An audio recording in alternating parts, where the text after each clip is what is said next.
खुलुमबाय बयखौबो आं फनिन्द्र गयारी दासान्दि हायद्राबाद सेन्ट्रेल इउनिभारसिटियाव इक'नमिक्सनि प्रफेसर हिसाबै आङो साख्रि मावगासिनो दङ। आं बे नोलोबारि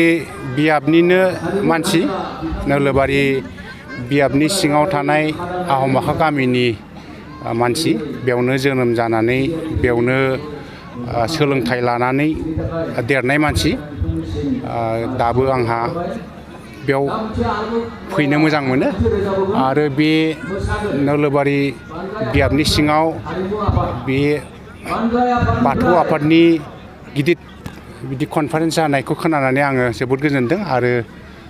बुंदों जे प्रग्रामाव होबासो आङो अफिसियेल लिभ लानो हायो होननानै बेवहाय फैनो थाखाय आङो प्रग्रामाव होदों नङाबा ओरैनोबाबो आङो बन्द थायोबा फैखागौमोन दा फैनानै आङो जोबोद गोजोननाय मोनदों आरो आथिखालाव बर' लाइमोनफोरखौ सोलोंथाइनि सायाव माबाफोर थुलुंगाथाव बाथ्राफोर फोरमायगोन नामा? जोबोद मोजां बाथ्रा जोङो धोरोम जौगानाय हारि जौगानाय गासैबो जौगानायाव जोंनो सोलोंथाइ नांगौ बियो साख्रि मावनायनि थाखायल' नङा जोंनो बेफार खालामनो बा मेथाइ खनगिरि जानो बा जोङो सासे गिदिर गेलेगिरि जानो बा गिदिर पलिटिशियान जानो थाखाय जोंनो बयनोबो लेखा नांगौ लेखा फरायनायजों लोगोसे जोंनो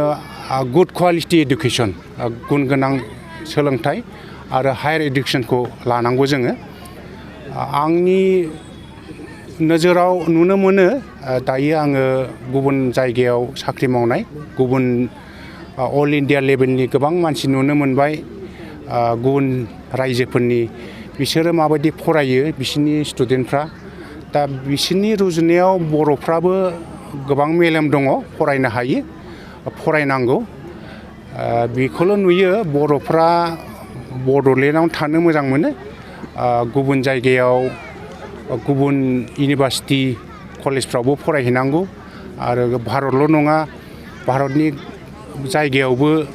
फरायहैनो नाजानांगौ जेरैहाय इंलेण्ड आमेरिका बायदि मोजां इउनिभारसिटिफ्राव फरायहैनो नाजानांगौ आरो आंनि नुनायाव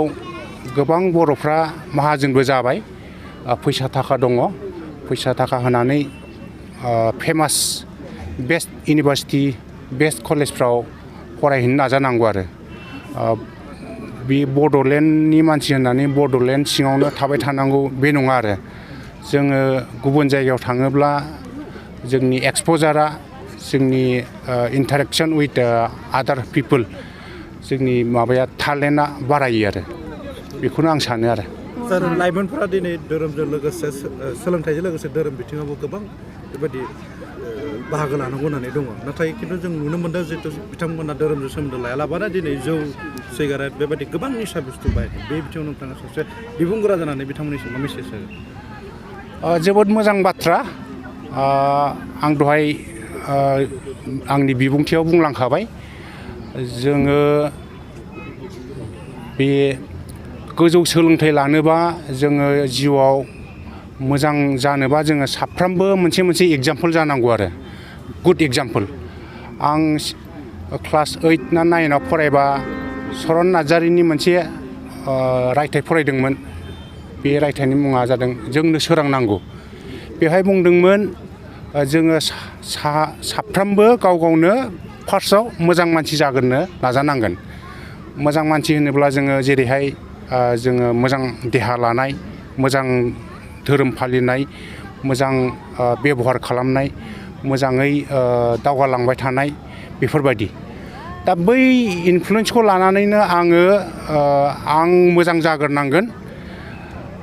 गुबुनखौ फोसाबनायनि सिगां आं मोजां जाग्रोनांगोन होननानै समाय लादोंमोन दा बे हिसाबैनो आङो जौ लोंनायखौ नागारदों सानसेनो हाया लासै लासै दायो आं जौ लोङाबाबो देहाखौ मोजां मोनो आरो बिदिनो बांद्राय बेदर जानाय ना बेदर जानायनिफ्राय जोंहा देहाया खहा जायो दा आं लासै लासैनो ना बेदरबो जाया आरो धोरोम फालिनाया आं गोबां आं बुजियो लाइमोनफोरा बे धर्म फालिनाया इसोरखौ मानिनाया बोराय बुरैनि खामानि नङा। जों उन्दैनिफ्रायनो आनान गसाइखौ फोथायनांगौ। आनान गसाइखौ जोङो उन्दैनिफ्रायनो रेसपेक्ट खालामनो रोंनांगौ आरो जेरै आनान गसाइनि आर'ज खालामनाय बेफोरखौ जों उन्दैनिफ्रायनो सोलोंना लानांगौ। फुङाव प्रेयार खालामनाय, फुङाव मेडिटेसन खालामनाय बा इभिनिङाव आर'ज खालामनाय बेफोरखौ जोङो उन्दैनिफ्रायनो सोलोंना लानांगौ। आरो बेबायदि आनान गसाइजों जोङो लोब्बा लाखिनायाव बा फुङाव मोनाबिलियाव जोङो मेडिटेसन खालामनाय बा आर'ज खालामनायाव जोंहा जेबो लस गैया। जोंहा गोसोआसो मेन्टेलासो स्ट्रं जालाङो। गोसोआ दावगालांबाय थानो मोजां जायो आरो। बर' हारिनि रांखान्थिनि सायाव मा बुंगोन बे समाव?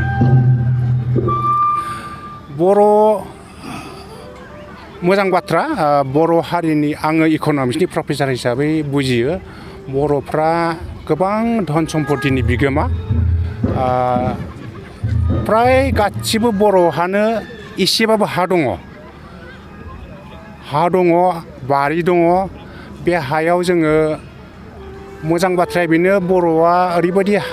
जायगायाव दङ मा होनगोन फार्टाइल लेन्ड, हासार गोनां हा। बेवहाय गायबानो मैगं थाइगं जायो, माइ जायो, गय जायो। दा बेफोरखौ जोङो न'आव जानोबो हायो आरो मोजां